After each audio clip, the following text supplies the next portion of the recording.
Gabriel Teofoli Pradina akan menampilkan hasil diskusi antara kami mengenai tentang maraknya penggunaan aplikasi TikTok sebagai platform belanja online di kalangan Gen Z.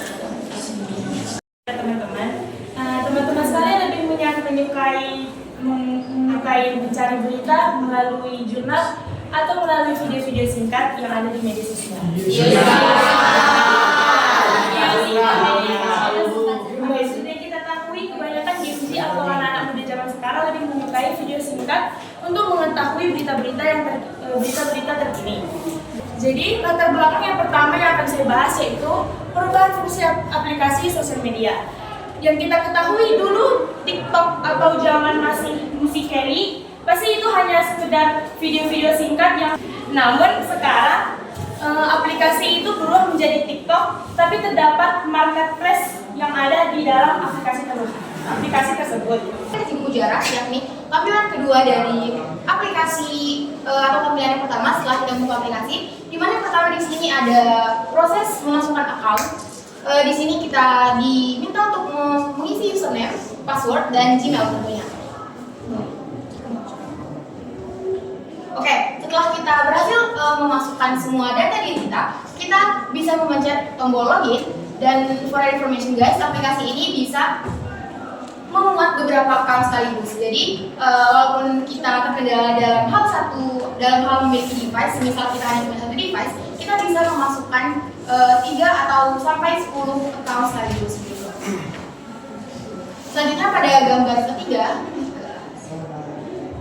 ketiga dari tampilan aplikasi Mujaras, di sini kita di awal bisa apa?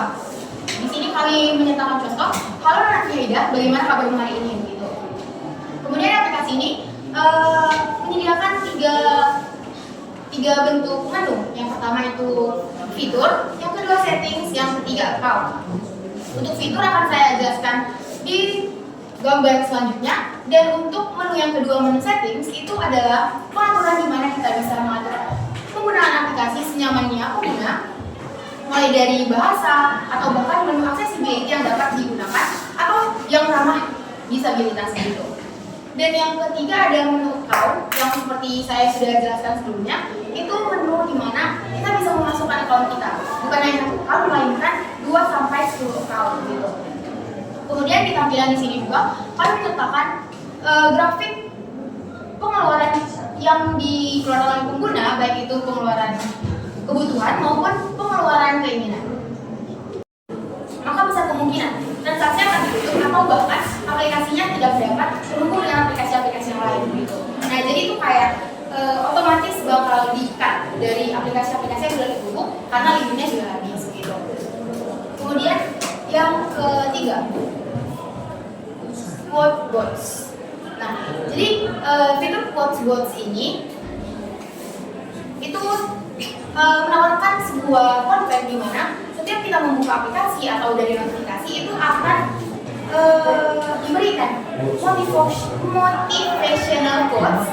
Nah, jadi motivational ini bisa dari ucapan-ucapan tokoh atau apapun itu. Nah, di sini juga kami menawarkan bahwa teman-teman dekat atau keluarga juga bisa mengirimkan sebuah motivasi kepada si pengguna gitu. Tujuannya apa? Tujuannya mungkin bisa mempengaruhi si pengguna aplikasi untuk dapat lebih berhemat dalam mengelola keuangan. Selanjutnya yang terakhir itu yang keempat itu hemat journey. Namanya juga udah journey kan, berarti pengalaman. Nah, jadi si pengguna aplikasi ini bisa menceritakan pengalaman bagaimana sih dia ini kan buat tentang penipuan online. Penipuan online itu adalah tindak kejahatan yang dilakukan melalui internet dengan tujuan untuk mengambil keuntungan secara ilegal dari korban, baik berupa uang, data pribadi maupun akses ke akun tertentu. Ciri-ciri penipuan digital. Yang pertama, meminta data pribadi, PIN, OTP atau password. Yang kedua, Dunia digemparkan oleh banyaknya pengguna medsos di seluruh dunia dan sejumlah 4,5 miliar. Dan mereka menghabiskan waktu selama 145 menit per harinya di dalam medsos. Jadi ada dampak dan sisi gelap dari medsos, yaitu Pertama, tersebarnya informasi palsu. Kedua, terjadinya cyberbullying. Ketiga, Siap Bu. Siap. Kami dari kelompok 1 dan kelompok 2 akan memaparkan hasil diskusi dari kelompok kami. Sebelumnya kami akan menunjukkan sebuah video tentang penipuan melalui WhatsApp.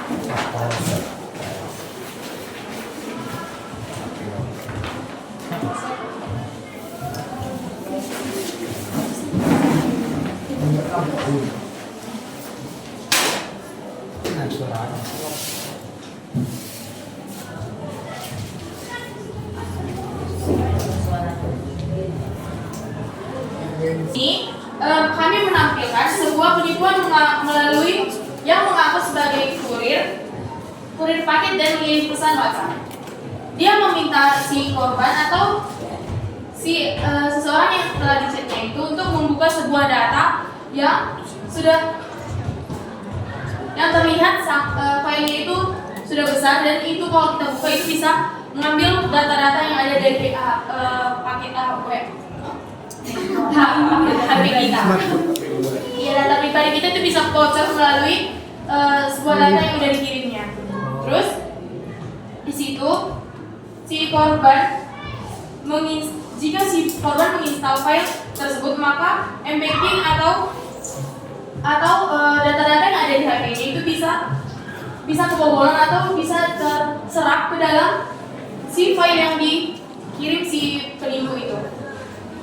Terus di sini ada ciri-cirinya. Kalau ciri-ciri penipuan ini biasanya mengaku sebagai kurir atau sebagai Poster digital tentang gerakan literasi digital. Mengapa kami membuat gerakan literasi digital? Karena masyarakat umumnya mempunyai literasi digital yang rendah. Jadi kami membuat gerakan literasi digital di era Merdeka Belajar.